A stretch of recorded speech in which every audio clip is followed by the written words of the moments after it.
Hello there. Oh, I've been waiting to do that joke for 3 years.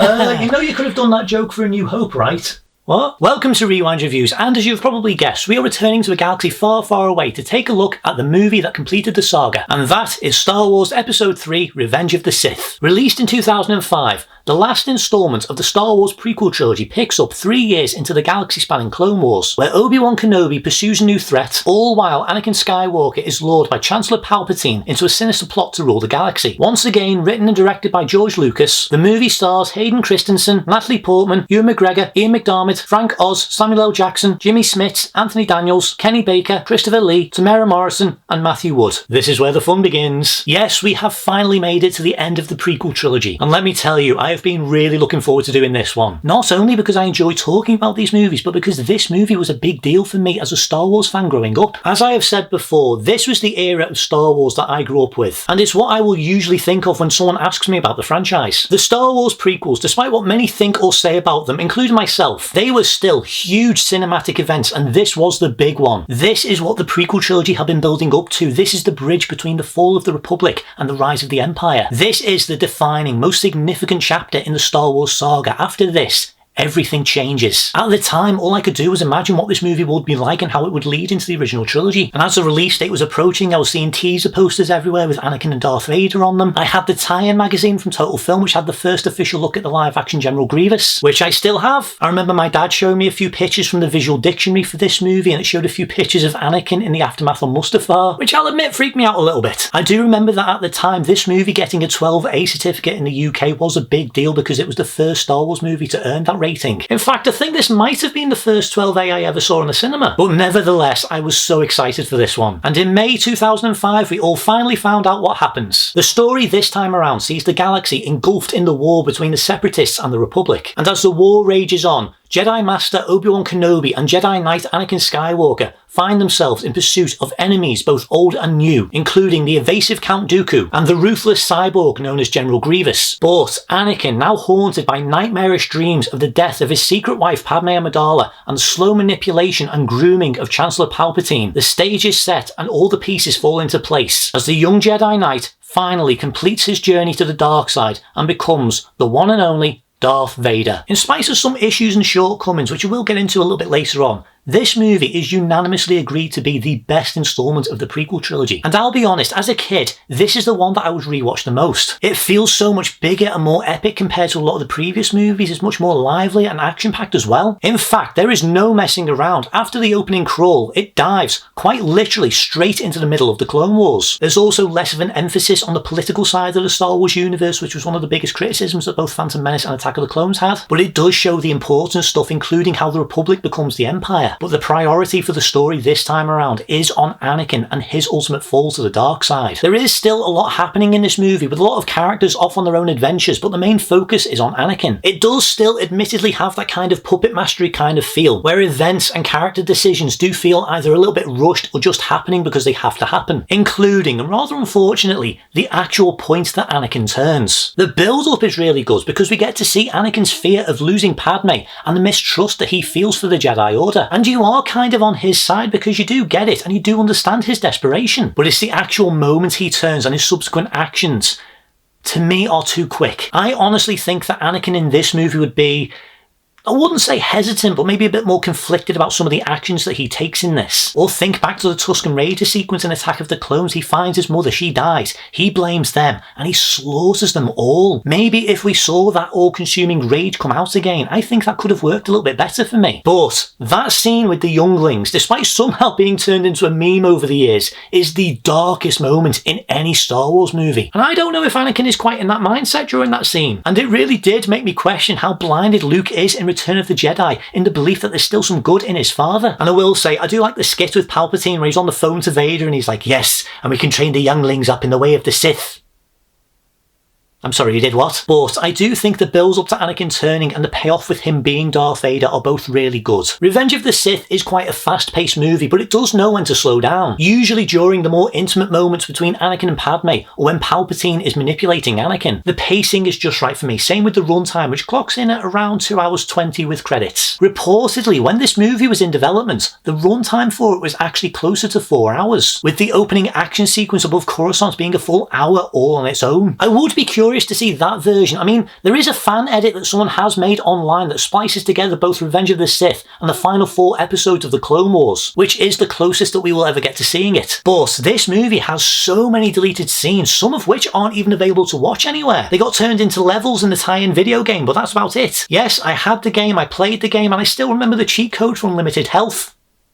Not that I needed it. Anyway, but as I said, despite this movie having so many deleted scenes, it does still do everything that it needs to do. I do still think that there are some elements that could have been expanded on or explored more, and I do think that there are a couple of missed opportunities. The biggest of which being things like emotion from the characters. We do get some, and honestly, that stuff is really good, like when Anakin is in the Jedi Temple and he's looking out across the city towards Padme, or when Obi-Wan almost breaks down after his fight with Anakin. But this is just my opinion. To be honest, I've actually got an idea for a scene that they could have done in this movie that could have gone a smidge horror-like. You see during the sequence on Mustafar that Anakin has developed his yellow Sith eyes, and they keep switching between his normal eyes and the Sith eyes. How is it that Sith eyes actually work? I've never known. Anyway, the idea that I had would be the scene where Padme arrives on Mustafar, and it plays out more or less as it does, with the ship landing, Anakin going out to meet her, her going and hugging him, and it goes into a close-up shot of Padme when she hugs him, and then as she looks up, it cuts to a POV shot, and then looking down at her is Anakin all silhouetted in black and those yellow eyes just piercing through. And you could even have that horror boom sound effect as well. And then she backs away from him all shocked. It's just an idea, but I think that would have driven home to her that he has changed. But it's just a thought. But in spite of what I've said, what this movie does do, and I've already mentioned some moments, it can be quite shocking. Don't forget, this is still a family movie like all of the others were, but this one does push some boundaries. Without question, this is the darkest and most mature movie entry in the saga. And yes, it absolutely earns its age certificate. This is easily the most action-heavy and violent one so far, with a lot of big battle sequences and lightsaber fights, which I will talk about later. But also, this is the last time that we would see quite a few characters. A big one being what happens to Count Dooku, played once again by the legend that is Christopher Lee. I'll be honest, I was actually quite surprised to see him in this when I first saw this movie, because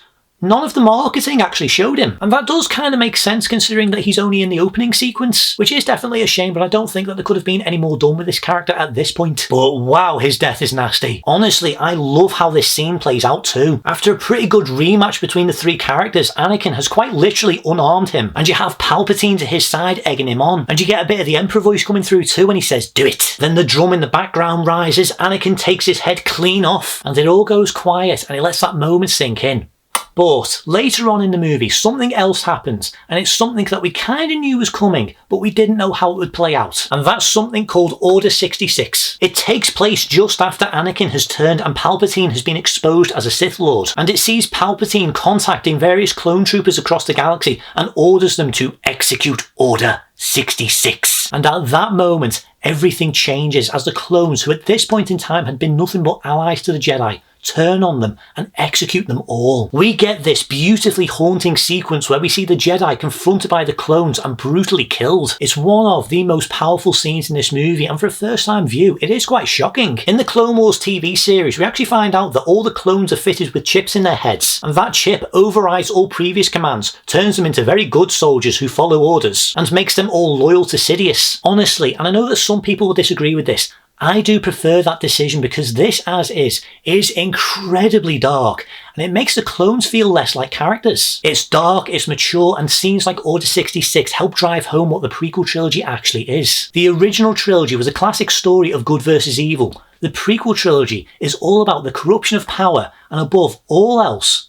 is a tragedy. It's reflected in the mood, the tone, and the overall story, and I do think that it is handled very well. The only drawback for scenes like Order 66, despite me saying how powerful it is, I wouldn't say that you were really emotionally invested in these characters. And the reason for that is, unless you've read the comics, played the video games, watched the TV shows, you have no idea who any of these characters are. And if you do watch, read, or play this stuff, then what happens to characters like Kit Fisto, for instance?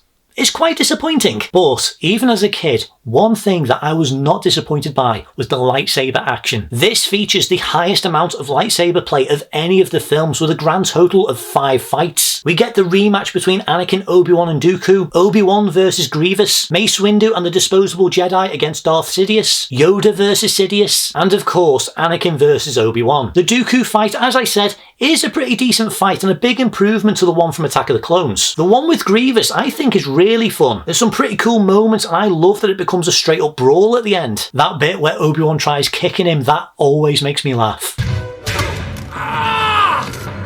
Thought he was supposed to be smart. The Sidious Windu fight, to me, is one of the worst fights in this series. It's not good and it does feel quite awkward and staged. George Lucas's insistence on cutting to the real actors who look constipated in their close-ups and the CG doubles is pretty jarring. And on top of that, the other 3 Jedi that go along with Mace Windu to arrest Palpatine, they get taken out like they're nothing. What's even more disappointing is they did film an even better fight scene between Sidious and all these Jedi, and they didn't use it. Anyway, the Yoda-Sidious fight is a load of fun and takes place within the Senate building, and Duel of the Fates starts blaring in the background. I do like it, but I don't think they really do enough to establish how powerful these characters are supposed to be. Plus, I love this bit. And finally, the fight that we were all waiting for, the Battle of the Heroes. This fight between Anakin and Obi-Wan is gigantic. It is long, it is ridiculously over the top, and I love every second of it. For all we knew, this would be the last lightsaber fight that we would ever see in a Star Wars movie, so George Lucas went all out. It's a fight between brothers, it's a fight between master and apprentice. It's a fight between 2 evenly matched opponents who know every one of the other's moves and abilities. Plus, it looks so cool. I mean, just look at this.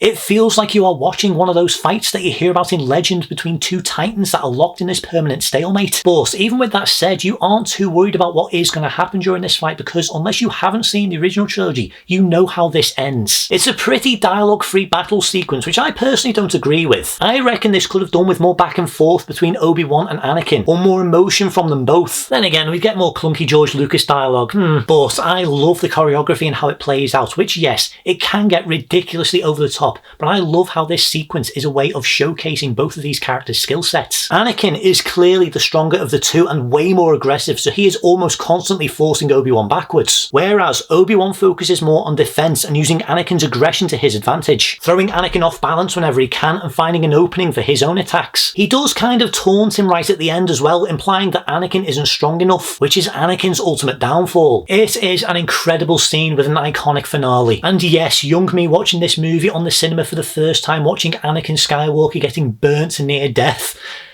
that was a lot. Anyway, this was a fantastic sequence and it is absolutely dazzling. This is going to be a long video, isn't it? Right, let's talk about the characters. Revenge of the Sith features a huge list of characters, most of whom appeared in the previous 2 films. Obviously, Kenny Baker and Anthony Daniels are back as droids R2-D2 and C-3PO. Jimmy Smits returns as Senator Organa, who gets a lot more screen time in this one. We even get the first appearance of Genevieve O'Reilly as Mon Mothma, which I'll be honest, I didn't catch until quite recently. This is a very Jedi-centric movie, so of course we also see the return of Mace Windu played by Samuel L. Jackson and Yoda voiced by Frank Oz. We also get to see quite a few Jedi in this one, including ones who went on to have a prominent role in the Clone Wars series and ones who went on to go and have their own comic books or games, like Plo Koon, Ayla Secura, Kit Fisto, Agent Cola, Saesee Tiin and Ki-Adi-Mundi, who most people will know as the one who delivers that iconic line, "What about the droid attack on the Wookiees?" We do actually finally get to visit the Wookiee home planet this time, after it was removed in Return of the Jedi and replaced with Endor. They didn't have enough hair. But this actually means that we get a small cameo from Peter Mayhew as Chewbacca. Plus, there's even a brief glimpse of the Millennium Falcon too. Plus, and I love the decision for this, Tamara Morrison as the clones.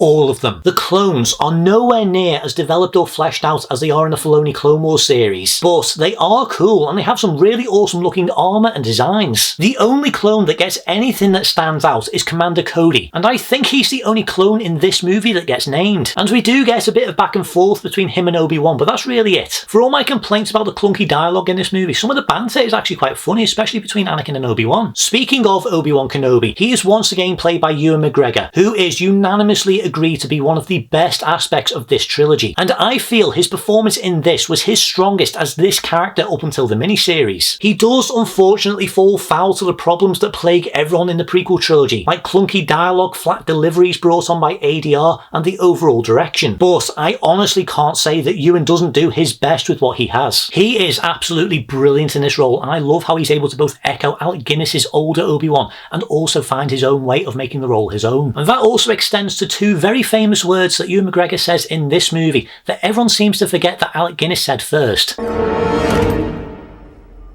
Hello there.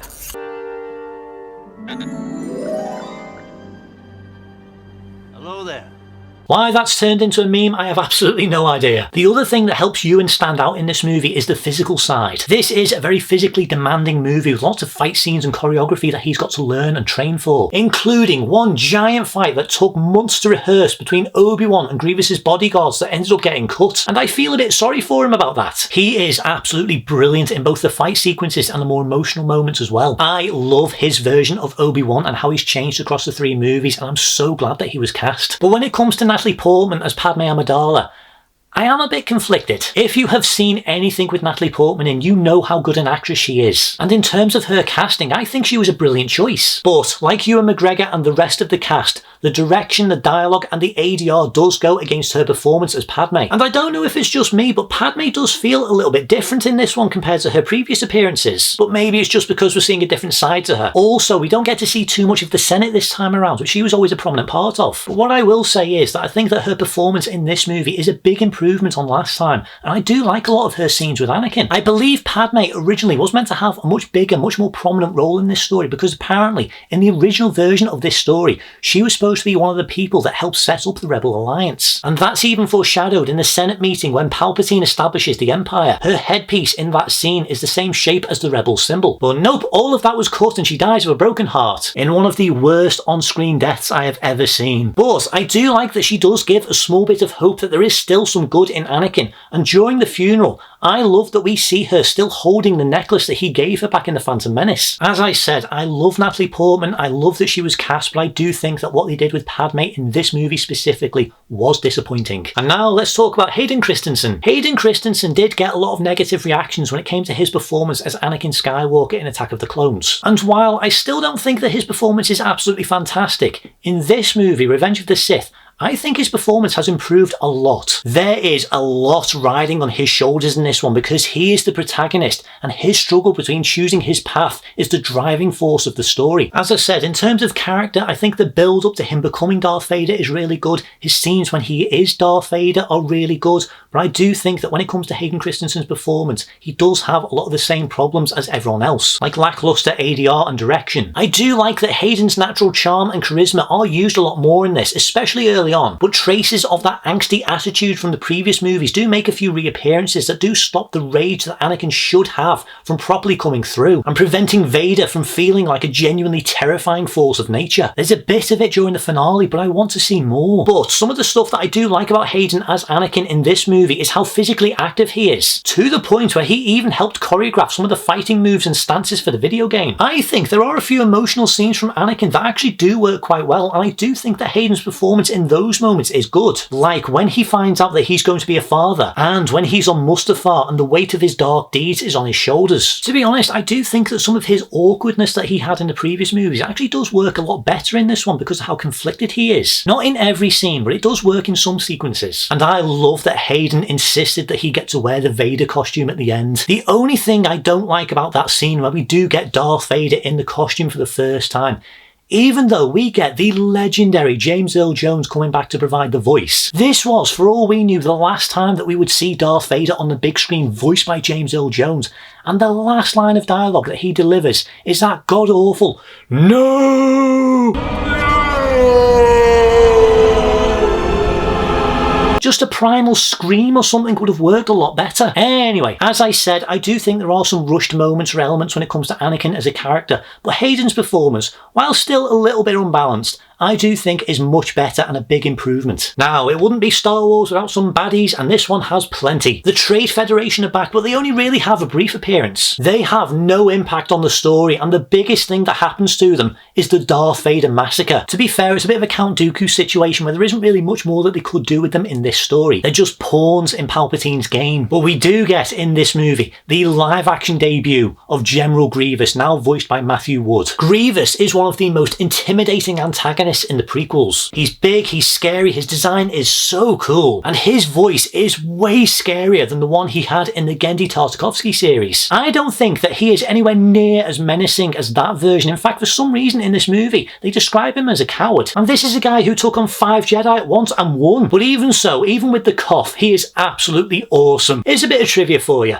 When they were designing General Grievous and they were crafting his look and his sound, apparently George Lucas actually came to the studio and he developed a bit of a cough. And I'm not entirely sure how it went about, but somehow they decided to end up recording George Lucas coughing, and they used that for General Grievous. So anytime you hear General Grievous coughing, that's George Lucas. General Grievous is one of the coolest and most unique characters in this series. From his mysterious background, his cybertronic components, the fact that he collects lightsabers as trophies from the Jedi that he's killed. I honestly love his design, and again, that extends to most things in this movie. The ships, the droids, the weapons, and the new worlds that get explored, they are so creative and look amazing. The new droids have got some very unique looks to them, like buzz droids and vulture droids. Grievous's bodyguards look really cool and threatening. I love the new starships that appear, like the Jedi Starfighters and the Venator attack cruisers, and the way that all of the technology or vehicles do feel quite reminiscent and echo things that appear in the future. And as always, this movie continues the trend of showcasing and introducing several new worlds to the Star Wars galaxy. And in fact, there's quite a few new worlds in this one, but primarily we get 3 new planets: Kashyyyk, Utapau, and Mustafar. 6 movies in, and the worlds that they introduce in this one still look and feel fresh with very unique aesthetics. We don't get to spend a great deal of time on each of the new worlds because most of the time does primarily take place on Coruscant, but we do get a good idea of what each world is like, from the technology to the culture. Mustafar is a volcanic world, so all the structure has to be shielded. Kashyyyk is the homeworld of the Wookiees, and it's all inbuilt into the trees, but it still looks and feels separate from Endor. And Utapau is kind of underground and built into canyons using bones, machinery, and more. I love the detail that goes into making these worlds feel both unique and somewhat believable, even the ones that briefly flash up during the Order 66 sequence. And one thing that helps make these worlds feel as believable as they are is the effects work. Revenge of the Sith is the most CG heavy movie in the entire Star Wars saga,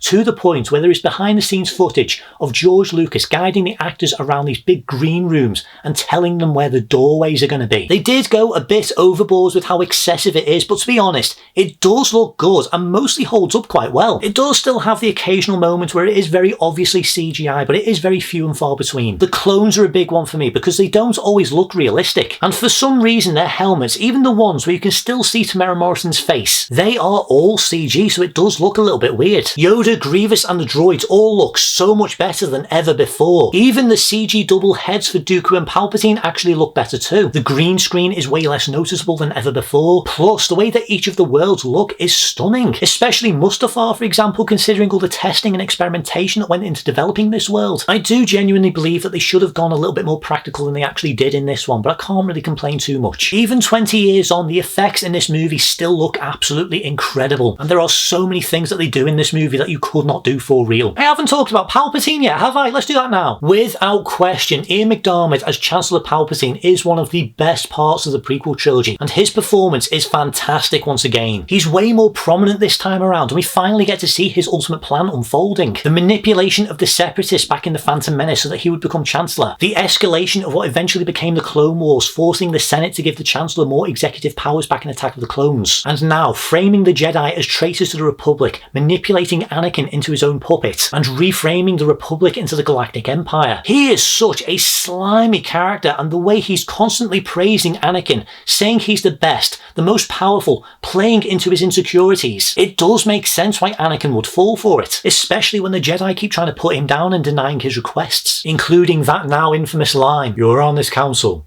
but we do not grant you the rank of master." Ian is a little bit more over the top in this one, but he is so much fun to watch. By far, one of the best sequences in this installment is the Opera House sequence where Palpatine tells Anakin, The Tragedy of Darth Plagueis the Wise. It is a brilliant sequence, and I love how it plays out, with Palpatine slowly winning Anakin over and culminating with a perfect final exchange. Is it possible to learn this power?